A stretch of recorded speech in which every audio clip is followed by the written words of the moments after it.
Welcome to the Crime Report, where we delve into the darkest corners of real-life mysteries. From unsolved murders to shocking criminal conspiracies, we explore the stories that shook the world. Each episode, we take you step by step through the investigation, uncovering the truth behind the headlines and the secrets that still remain hidden. If you're a fan of crime stories, stay tuned and don't forget to hit that subscribe button. Get ready, because we're about to uncover a story that will keep you on the edge of your seat. The Redridge Valley Massacre, the serial killer who hunted in silence. Part 1. Whispers in the Woods. Redridge Valley sat tucked between snow-capped hills and a dense pine forest, a forgotten town with barely 900 residents. The winters were long, the roads cracked, and the silence could stretch for miles. No one locked their doors. No one thought they needed to. The first to disappear was Luke Denner, a 28-year-old mechanic. He left his workshop one foggy evening and never came home. His truck was found abandoned near the tree line, keys still in the ignition. Locals assumed he went hiking and got lost, but his sister, Tessa, knew better. Luke hated hiking. A week later, a teenager named Maria Wills vanished after a late-night babysitting job. The house was less than 5 blocks from her own, yet she never made it home. Her phone was found crushed in the gutter. Panic didn't come immediately. In small towns like Redridge, people vanish sometimes. Harsh weather, isolation, personal demons. The sheriff chalked it up to coincidence. 2 missing persons in 2 weeks doesn't mean there's a killer, he told the town hall. But then came the 3rd, the 4th, and the 5th. Locals stopped walking alone. Windows were bolted shut. Hunting rifles came out of closets. A curfew was quietly adopted. The town's only gas station installed a camera, something they'd never needed before. Still, it didn't help. Then came Maggie Elson, 67, who was found sitting on her porch one morning, completely still. She wasn't missing, but she might as well have been. Her eyes were wide open, her lips frozen in a scream. Her heart had stopped from terror, the coroner said. After that, the town changed. It wasn't just fear anymore. It was suspicion. Neighbors began to suspect each other. Old feuds reignited. People whispered about the Redridge curse, but others were more grounded. Someone was hunting them.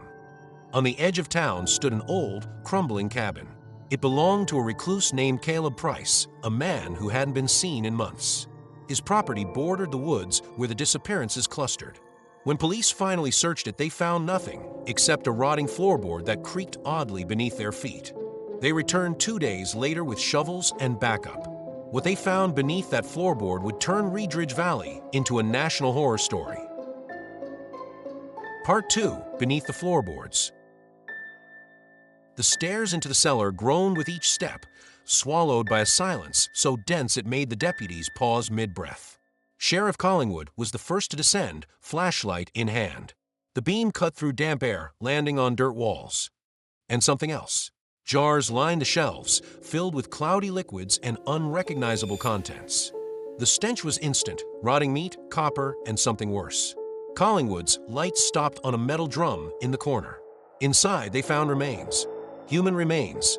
Charred, twisted, some small, some very small. It wasn't a killing floor. It was a dump site. 7 victims, the coroner would later say. Some hacked, some burned, some with signs of strangulation. Each had been kept long enough to show bruises on wrists, ankles, signs of prolonged captivity. The root cellar extended farther than expected, into a tunnel. Dug by hand, reinforced with timber and wire mesh, it led nearly 50 feet into the forest. Along the walls were scratch marks and carvings, names, dates, pleas. Someone had tried to survive down there. One name appeared more than once: Jordan. That was Jordan Beck, the 5th person to vanish, an aspiring journalist who had been investigating the disappearances. His camera bag was found deep inside the tunnel, lens cracked, battery dead. The town exploded in panic. National news crews descended. Everyone wanted to know who was Caleb Price, and how long had he been doing this.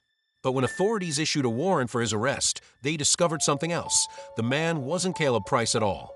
The real Caleb Price had died in a car accident 7 years earlier. The man living under his name had assumed his identity and property. His real name? Unknown. Fingerprints yielded nothing. No social security number. No military records. No criminal file. He was a ghost. A neighbor, Martha Green, recalled seeing him only once years ago. He had this stare, like he wasn't all there, but polite, too polite. That's what scared me, she said. The FBI launched a full manhunt, but the killer was already gone. Part 3: The Hunter in Disguise.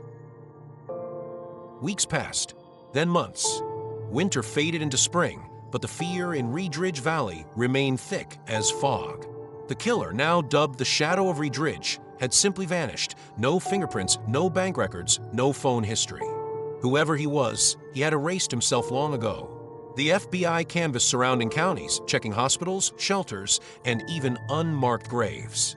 Nothing. It was as if the man had stepped out of a nightmare and back into it. But Sheriff Collingwood couldn't let go. One piece didn't fit. The eighth victim, Sophia Kemp, 32, had never been officially reported missing. Her family lived out of state and believed she had moved to Montana. But in the cellar, her initials had been etched into the tunnel wall, next to a chilling message.